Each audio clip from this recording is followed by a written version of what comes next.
Welcome to episode 1 of backpacking Southeast Asia with $15,000 until the money runs out. I am currently here in Singapore in front of the Marina Bay Sands Hotel, one of the most expensive countries on earth. And over the next however many days, I am going to be spending $15,000 until the money runs out. We could do 100 days, 200 days, 300 days. That's the beauty of the trip. When the money runs out, the trip is over. I'm attempting to get to over 12 countries in Southeast Asia, going up through Malaysia, Thailand, Laos, Cambodia, Vietnam, China, South Korea, Japan, Taiwan, the Philippines, and Indonesia.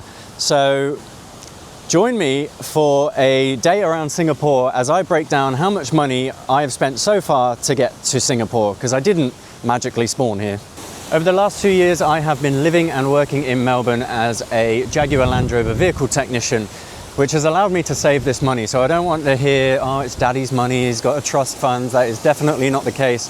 I've worked hard to save the money that I'm traveling with, and I will spend it how I see fit. As I said, I didn't magically spawn in Singapore. I flew from Melbourne to Singapore, which was the cheapest flight I could possibly get to anywhere in Asia, and that cost me $266.16. It would have been a little bit cheaper, but I paid $13 to pick a seat, otherwise it would have been random seat allocation.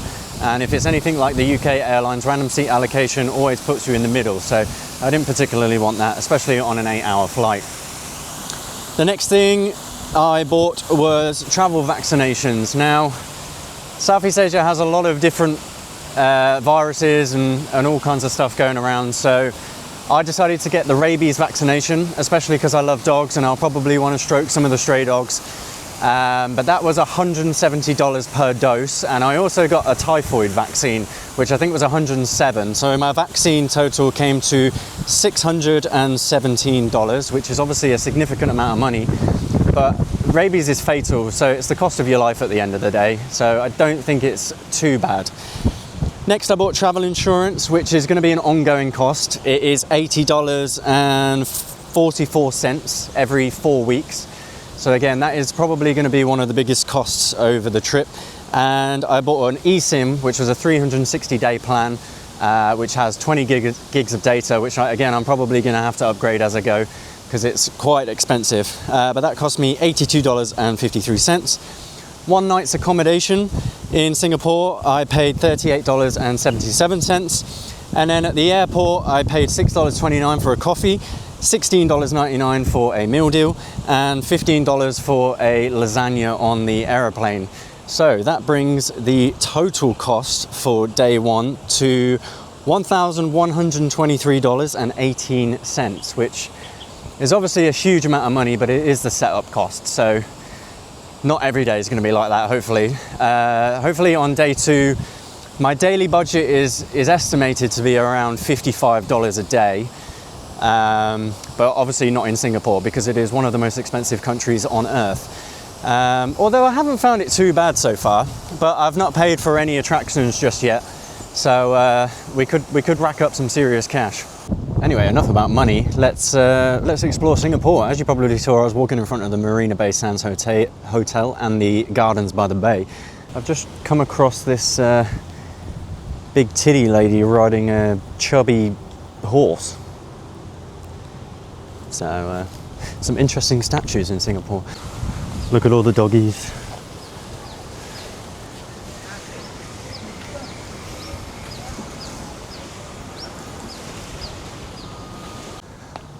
Look at this place, this is incredible.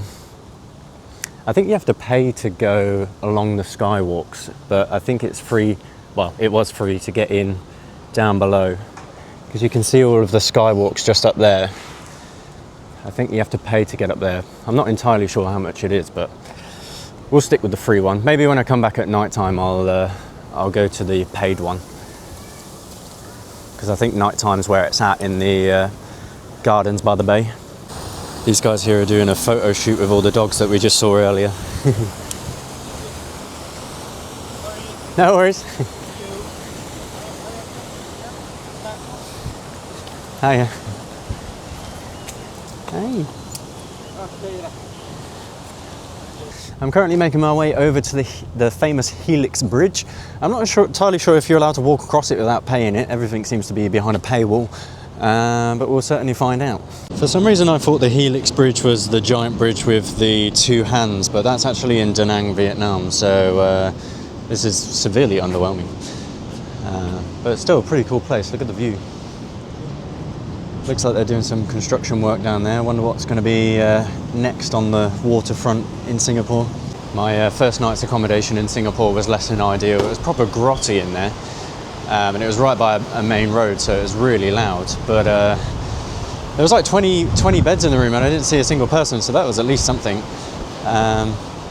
But yeah, I went from living in a $1.7 million house in Melbourne with a swimming pool to slumming it in £15 a night hostels with 20 other people. So it's a fall from grace. I feel like the president of Venezuela, living the life of a king, and now he's living in Pappy Trump's max security prison.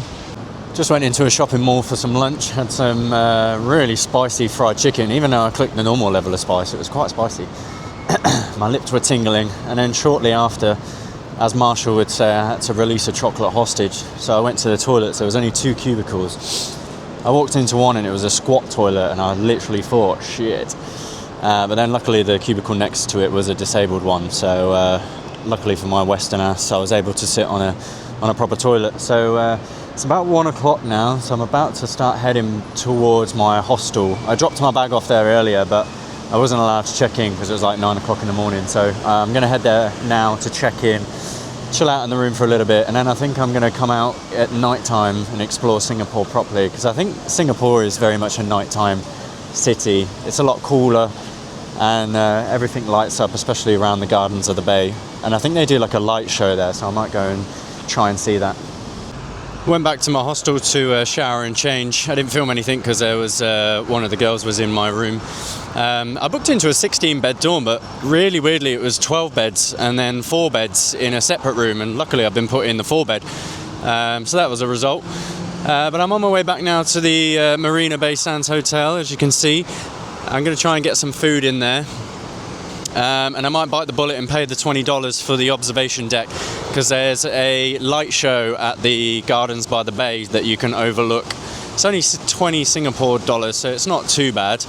Although I am severely over budget at the moment, so but it's Singapore, so it's to be expected. So that's the plan at the moment. Cut to me getting some food probably. I'm about to show you why Singapore is one of the most expensive countries on earth. That right there is a floating Louis Vuitton store, and if you look over there, that sphere just in the distance is an Apple store that is also floating on the water. But one hell of a skyline. Looks beautiful.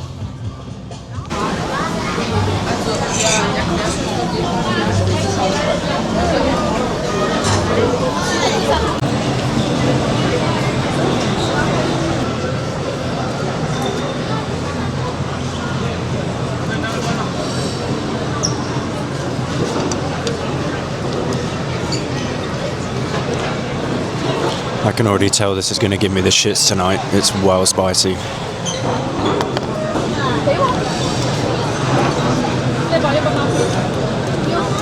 It was me eating at a restaurant, or a street food restaurant, that has held a Michelin star for over 10 years.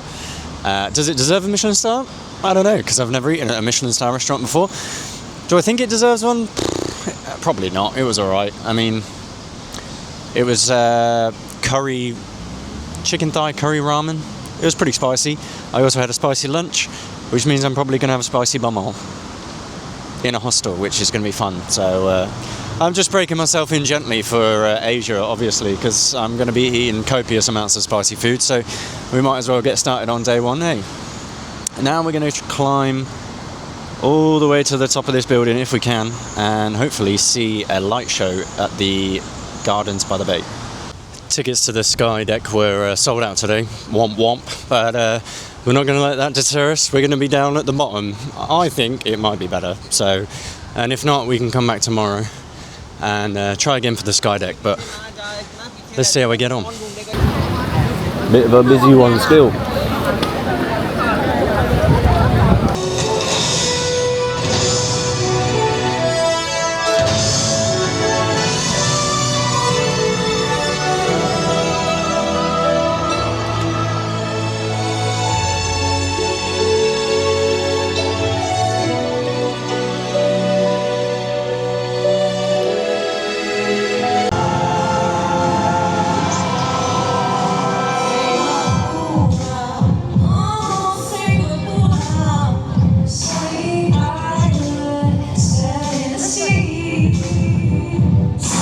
Bro, they're literally using fog lights to recreate the Northern Lights. Look at this shit, man. What the fuck? What the fuck? This is why I travel, man. Like, and this is why I have such a burning desire to film this kind of stuff and show everybody, because I just want everybody to, like, at least take a break from their 9 to 5 and come and do something like this. Like, get out, touch some grass, travel the world, see amazing things like this. It's just incredible. Sorry to get all preachy on you, but again, like, this is why I do it, man. This is just giving me a whole new lease of life, and it's only day one. I do think this is where I'm going to leave the vlog for today, so thank you so much for coming on the adventure with me. Day one in Singapore and day one of traveling with $15,000 until the money runs out.